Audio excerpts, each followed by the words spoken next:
नमस्कार, मैं रवि आसलीवाल। सकारात्मक खबरों में आपका स्वागत है। आप समाचार के चैनल इसलिए देखते हैं ताकि आपको सूचना मिल सके, और अगर आप सूचना प्राप्त करना चाहते हैं तो आप हमारे चैनल को सब्सक्राइब कर सकते हैं।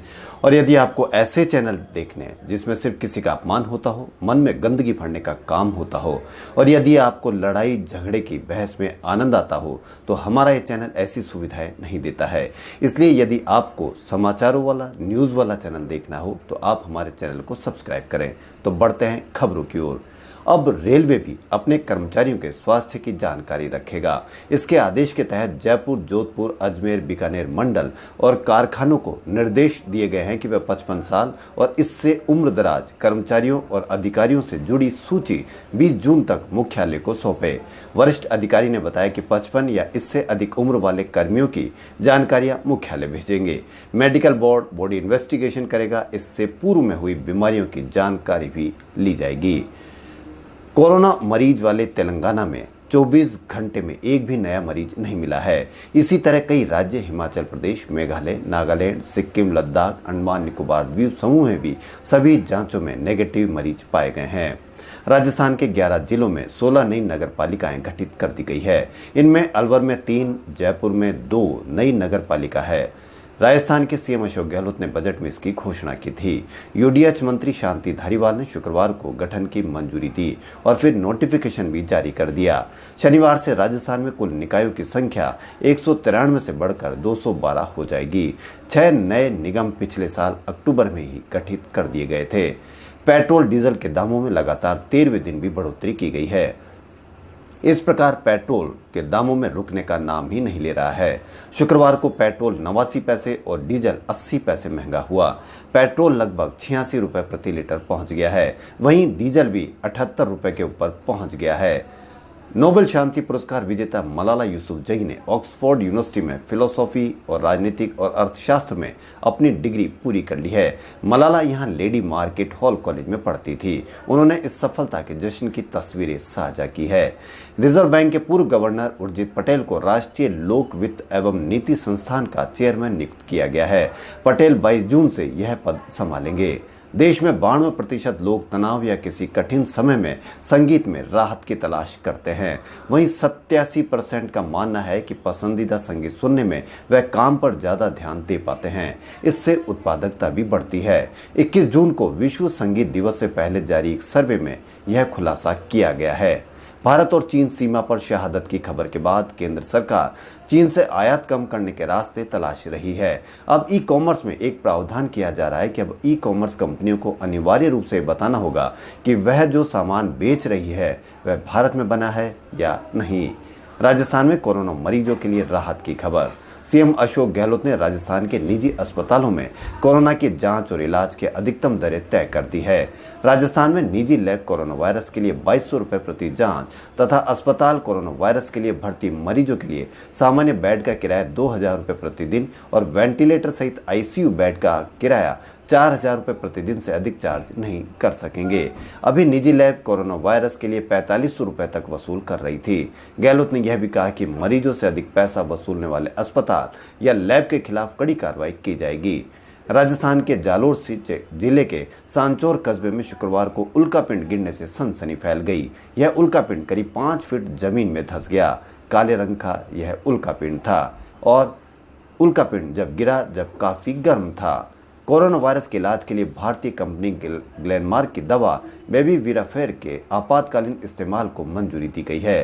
पहली बार देश की कंपनी की दवा को ऐसी मंजूरी मिली है। रूस भी इस दवा को मंजूरी दे चुका है।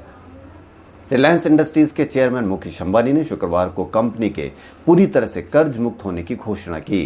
कंपनी अपने तय समय से 9 माह पहले ही कर्ज मुक्त हो गई है। इस ऐलान के बाद रिलायंस के शेयर 6% से भी अधिक चढ़ गए। रिलायंस के शेयर अब तक के सबसे उच्चतम स्तर 1759 रुपए पर पहुंच गए। कंपनी का मार्केट कैप 11.15 लाख करोड़ रुपए पहुंच गया है। यह आंकड़ा छूने वाली रिलायंस देश की पहली कंपनी बन गई है। देश में शुक्रवार को कोरोना के 14,200 नए मरीज मिले, जो अब तक एक दिन में मिले सबसे ज्यादा पीड़ित हैं। इसके साथ ही मरीजों की संख्या 3,83,135 हो गई है। वहीं 368 मरीजों की मौत हुई। जिससे कुल मृतक संख्या बढ़कर 12,900 हो गई। 10,398 मरीज स्वस्थ हुए हैं। देश में मरीजों की रिकवरी दर 55% और मृत्यु दर 3.36% रही। स्वास्थ्य मंत्रालय के आंकड़ों के अनुसार पिछले एक सप्ताह से रिकवरी दर में लगातार सुधार हुआ है। यूजीसी ने पोस्ट डॉक्टरल फेलोशिप की राशि को बढ़ाकर 38,000 रुपये से 47,000 रुपये प्रति माह कर दिया है। राजस्थान कर्मचारी चयन बोर्ड ने शुक्रवार को कनिष्ठ अभियंता संयुक्त पर सीधी भर्ती परीक्षा 2020 के लिए ऑनलाइन आवेदन की तारीख घोषित कर दी है। इस भर्ती के लिए पात्र अभ्यर्थी अब 24 जून से 8 जुलाई तक आवेदन कर सकते हैं। सूचना सहायक भर्ती में खाली रहे पदों पर प्रतीक्षा सूची जारी होने का इंतजार कर रहे छात्रों के लिए अच्छी खबर है। कर्मचारी चयन बोर्ड ने सूचना प्रौद्योगिकी एवं संचार विभाग के लिए हुई सूचना सहायक सीधी भर्ती 2018 में ज्वाइन नहीं करने वालों की खाली सीटों की प्रतीक्षा सूची जारी की है। इसमें 128 चयनित शामिल है। बोर्ड के अनुसार इनके दस्तावेजों का सत्यापन पहले ही हो चुका है, इसलिए अब इनकी नियुक्ति की अनुशंसा की गई है। राजस्थान के जयपुर एयरपोर्ट से शुक्रवार को शेड्यूल हुई 22 में से 16 फ्लाइट ने उड़ान भरी, जबकि 6 फ्लाइट रद्द रही। इंडिगो एयरलाइन ने सबसे अधिक 8 फ्लाइट्स का संचालन किया। राजस्थान जयपुर में चिड़ियाघर के अंदर शुतुरमुर्ग की मौत हो गई। इसकी उम्र 6.5 साल थी। 2 साल पहले इसे चेन्नई से लाया गया था। 21 जून को देश दुनिया की 2 सबसे बड़ी खबरें या घटनाएं होगी। साल के सबसे बड़े दिन भर का सबसे बड़ा सूर्य ग्रहण रहेगा।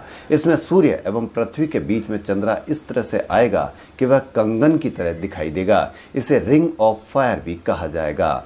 दूसरा, सूर्य कर्क रेखा के ठीक ऊपर आ जाएगा, जिससे यह साल का सबसे बड़ा दिन भी होगा। ग्रहण के दिन 6 ग्रह वक्री रहेंगे। 500 साल में ऐसी स्थिति नहीं बनी है। वर्ष 2001 के बाद यह सभी का दूसरा सबसे बड़ा सूर्य ग्रहण होगा, जो 21 जून यानी कल होगा। केंद्र सरकार ने देश की सबसे बड़ी बीमा कंपनी भारतीय जीवन बीमा निगम में विनिवेश की प्रक्रिया शुरू कर दी है। कंपनी के प्रस्तावित आईपीओ पर सरकार को शुरुआती सलाह देने के लिए बोलियां मंगवाई गई है। अमेजॉन फैशन 19 से 25 जून तक वार्डरोब रिफ्रेश सेल आयोजित कर रही है। इसके तहत कपड़े, जूते, बैग, ज्वेलरी, स्पोर्ट्सवेयर और ब्यूटी प्रोडक्ट्स पर 70% तक की छूट दी जाएगी। सेल में सभी वर्ग के लिए विभिन्न ब्रांडों के उत्पाद उपलब्ध करवाए जा रहे हैं। जैसलमेर शहर से 6 किलोमीटर दूर मूल सागर गांव में एक प्राचीन नाड़ी की खुदाई पर स्थान पर भगवान गणेश की और विष्णु की कृतियां पाई गई है। यह स्तंभ 8वीं और 9वीं शताब्दी का हो सकता है। इस पर प्राचीन लिपि संस्कृत भाषा में लेख लिखा है। बताया जा रहा है कि ये लोद्रवा शासकों के समय का है। इस लेख से इन मूर्तियों के बारे में जानकारी मिल सकती है। प्रवासी मजदूरों को घर भेजने के मामले में सुप्रीम कोर्ट ने कहा कि प्रवासियों को तय समय सीमा के भीतर घर भेजे।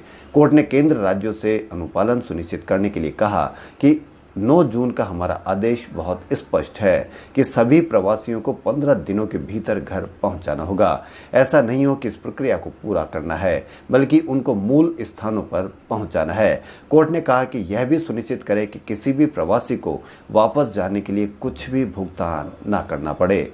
देश भर में कोरोना वायरस टेस्ट की अलग अलग कीमतों को लेकर सुप्रीम कोर्ट ने अहम टिप्पणी की है। कोर्ट ने कहा कि शुक्रवार को लेकर सुप्रीम कोर्ट ने देश भर में कोविड-19 टेस्ट की कीमत एक होनी चाहिए। कहीं टेस्ट की कीमत 2200 रुपये है तो कहीं 4500 रुपये। ऐसा नहीं होना चाहिए। मामले की सुनवाई कर रही बेंच में जस्टिस अशोक भूषण भी शामिल है। सुनवाई के दौरान जस्टिस भूषण ने कहा कि कोविड टेस्टिंग के लिए उचित दरें तय की जानी चाहिए। देश भर में इस संबंध में एक रूपता होनी चाहिए। राजस्थान के जोधपुर शहर में एक अजीबोगरीब मामला सामने आया। यहाँ एक रेस्टोरेंट में काम करने वाले युवक ने अपने ही मालिक के खिलाफ पुलिस थाने में केस दर्ज करवाया है। दरअसल युवक ने अपने रेस्टोरेंट मालिक से पिछले महीने का वेतन मांगा था, जिससे वह नाराज हो गया। उसने अपने पालतू कुत्तों को उस पर छोड़ दिया, जिससे युवक बुरी तरह घायल हो गया। पुलिस रिपोर्ट दर्ज कर मामले की जाँच कर रही है। खबरों में फिलहाल इतना ही। यदि आपको हमारा चैनल पसंद आए तो लाइक, सब्सक्राइब और शेयर अवश्य करें। धन्यवाद।